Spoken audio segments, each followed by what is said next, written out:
Look at the question very carefully.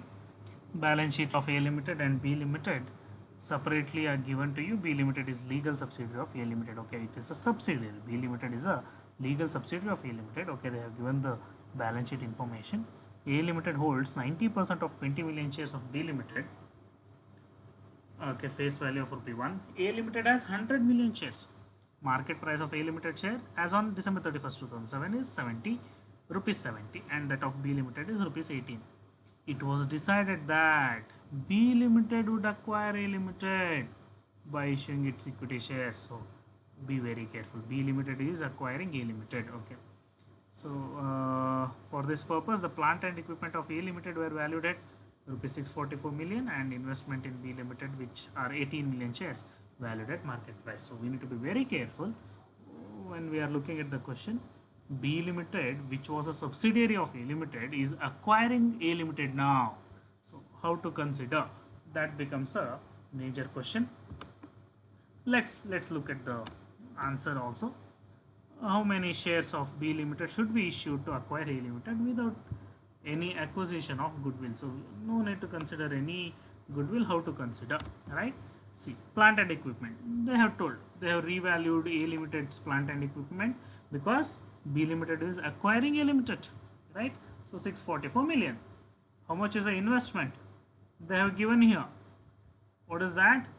18 million shares. Sorry, what is that? Market price of A Limited as on December 31st, 2017 is 70, and that of B Limited is rupees 18. But how many shares B Limited has? Look at this. Look at this. Share capital. Okay, 120. No, investment. Where is investment? Investment in subsidiary, right? 200. So how to consider that now? How we will get to know that how much is the total number of shares? We should get to know about that also, right? So how to get to know what is the total number of shares we need to invest and all? Second of time. Yeah, how to get to know? How to get to know? Simple. It is given in question. See here, for this purpose, the plant and equipment of A Limited were valued at 644 million, and investment in B Limited, which are 18 million shares, valued at market price. It is given in the question that the plant and equipment of A Limited were valued at 644 million, and we have taken that 644 million, and investment in B Limited, which are 18 million shares, are valued at market price. See, 18 million into 18 rupees market value, right? Inventory directly we have taken of A Limited, that is 200 million, and debtor 100 million, cash and cash equivalent 20 million, which is given in the balance sheet directly. The total will be 1288 million. For this, I now need to deduct liabilities. What are the liabilities I need to consider? Of course, whatever is there in the balance sheet. 8% debenture, which is 300 million. Correct? Look at A Limited, students, because B Limited is acquiring A Limited, and hence we need to look at A Limited column, right? Sundry creditors. Sundry creditors. Sundry creditors is how much? Sundry creditors is 60 million, right? Next, deferred tax liability. DFRRED, deferred tax liability. Deferred tax liability, how much it is? 100 million. Okay, so what is the total now? Let me create one more column here so that the column looks better, right? Yeah, so 1288. Let me bring it here, and the total of liability, let me bring it here, is equal to sum. I want to know the total, of course I will get to know that it is 460, but still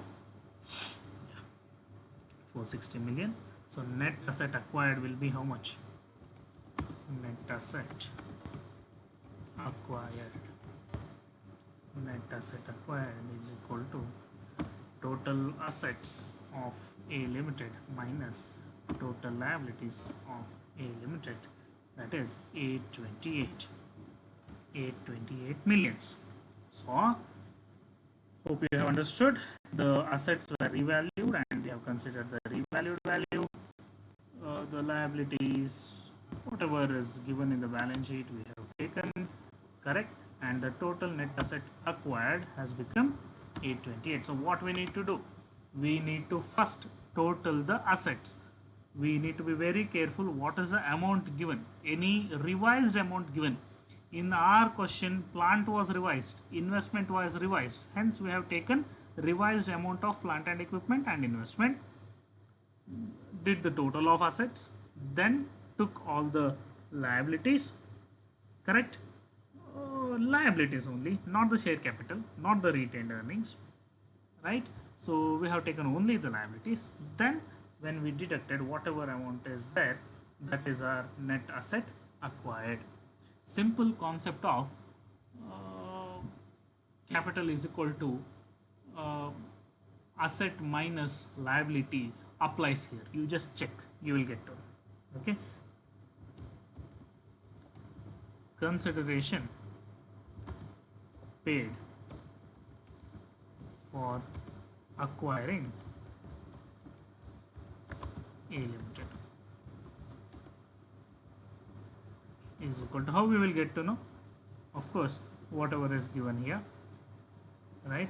828 divided by 18 market price, we will get to know what is the answer. 828 divided by 18, that is 4,60,000 shares. 828, how to write that? 828 million,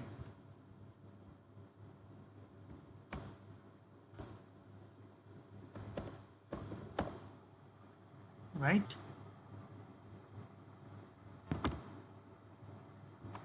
I'll put the commas so that you will get to know. 82 crores 80 lakh, right? So 82 crores 80 lakh divided by 18 is nothing but 4,60,000 shares. 4,60,000 shares. So you pay 4,60,000, sorry, you issue 4,60,000 shares and you will be able to acquire A Limited. B can acquire A Limited. Okay, thank you so much. I will meet you with some other video of mergers and acquisition again. Okay, thank you so much.